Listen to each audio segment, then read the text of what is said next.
Tras todos los sucesos que han tenido lugar recientemente en Oriente Medio, es probable que te hayas planteado una duda. ¿De qué forma te repercutirá el conflicto regional entre Israel y Estados Unidos contra Irán? ¿Cuáles son los principales obstáculos globales derivados de esta conflagración? Y lo más trascendental, ¿quiénes son los principales perjudicados y beneficiados de toda la disputa? Pues en el vídeo de hoy quiero hacer justamente eso, aportar un poco de claridad sobre las consecuencias directas que tendrá esta nueva guerra que acaba de comenzar. Existen multitud de razones por las que Irán es un país geoestratégicamente esencial para el orden mundial, pero sin duda la más relevante es su ubicación geográfica. Más allá de ser un vínculo que comunica Oriente Medio con el lejano Oriente, la ribera sur iraní es bañada por el Golfo Pérsico y el Golfo de Omán.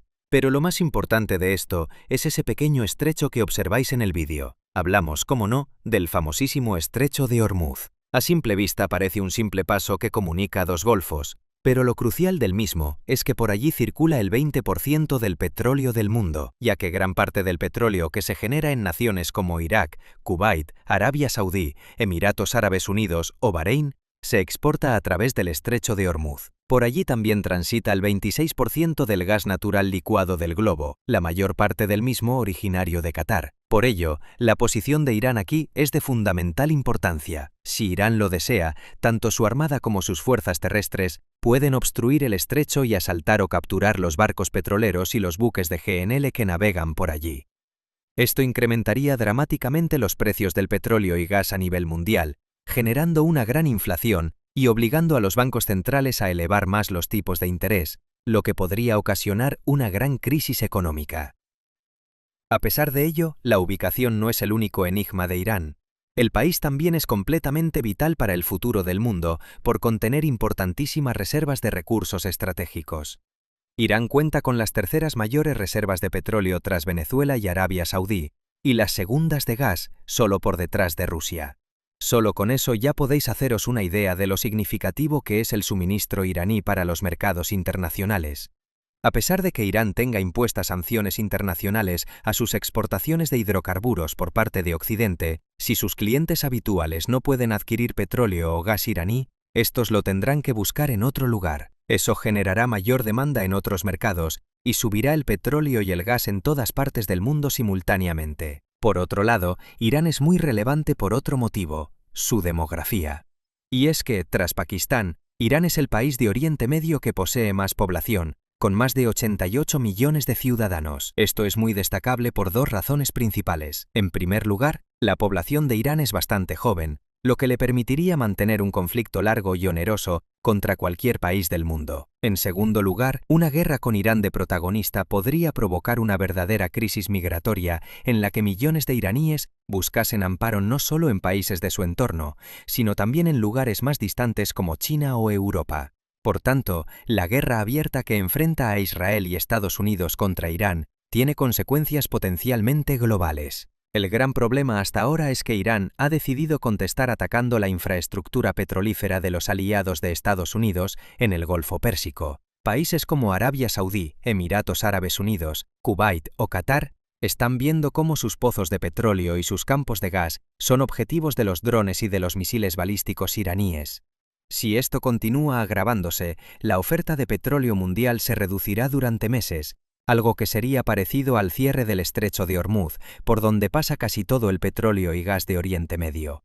La mayor parte de este volumen energético se dirige a Asia, a países como China, India, Japón o Corea del Sur, mercados sumamente dependientes del petróleo y del gas del Golfo. De hecho, se estima que más del 80% del petróleo que atraviesa Ormuz va hacia economías asiáticas. Pero si nos visualizas desde España o desde Latinoamérica, no cantes aún victoria, porque si se cierra y hay desabastecimiento en el mercado global, todos esos países asiáticos tratarán de conseguir el suministro de los proveedores europeos y los americanos. Por lo que, en caso de cierre, tarde o temprano las consecuencias nos acabarán afectando.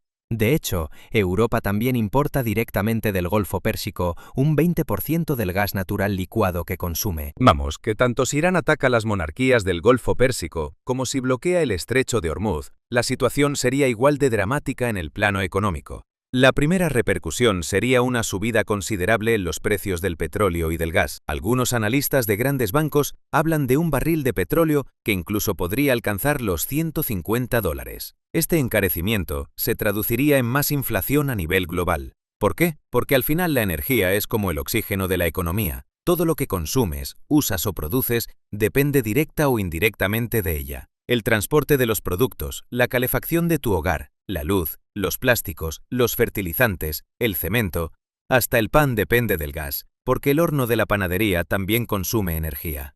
¿Y por qué eso nos puede conducir a una crisis económica? Porque cuando hay inflación, la gente recorta gastos. Si llenar el depósito cuesta el doble y la factura de la luz se dispara, dejas de ir a cenar fuera, pospones esas vacaciones, compras menos ropa. El consumo disminuye y las empresas pues sufren el doble. Sus costes suben porque todo es más caro, pero sus ventas caen porque la gente consume menos. Resultado: frenan inversiones, reducen contrataciones o incluso recortan plantilla. Además, por si fuera poco, los bancos centrales, para combatir esa inflación descontrolada, suben los tipos de interés. Eso significa que solicitar préstamos es más caro tanto para familias como para empresas.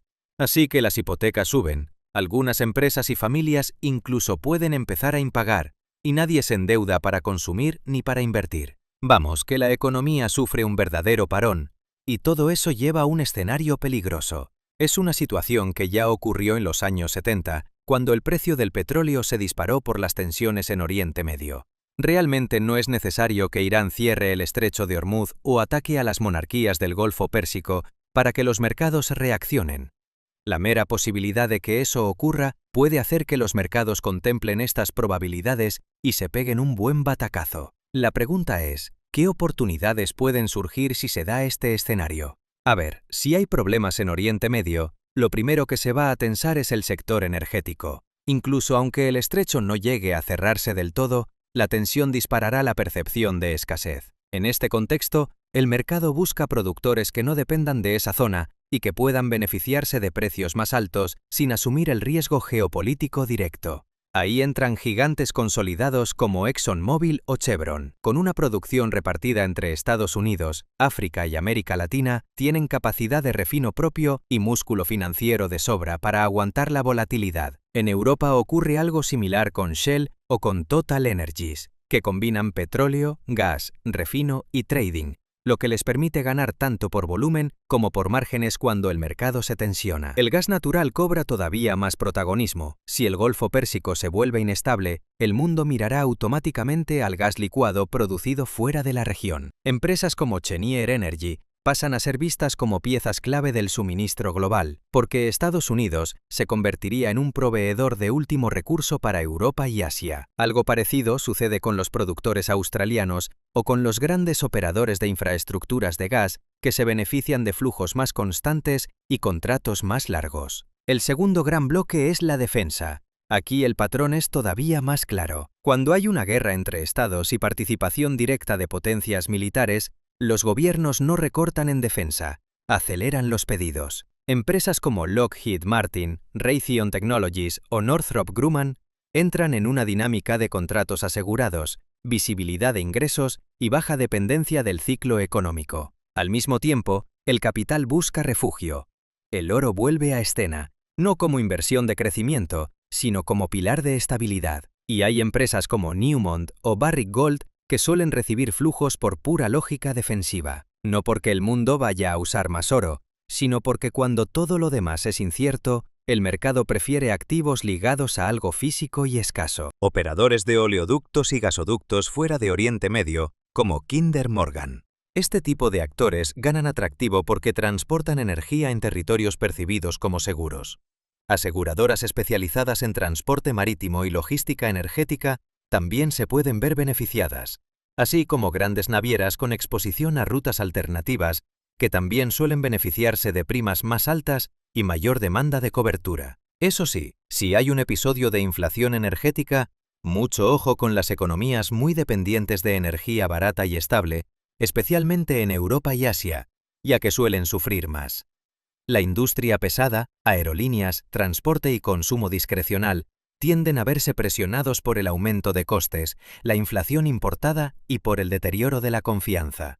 Y ahora que sabes todo esto, es turno para ti. ¿Conoces algún activo o empresa que se pueda comportar bien en este escenario? Nos vemos en los comentarios. Por lo demás, si te ha gustado el vídeo, ya sabes que puedes darle like y suscribirte a nuestra nueva newsletter, en la que todos los viernes te llegará un resumen con información de calidad y con toda la actualidad sobre economía, finanzas y geopolítica.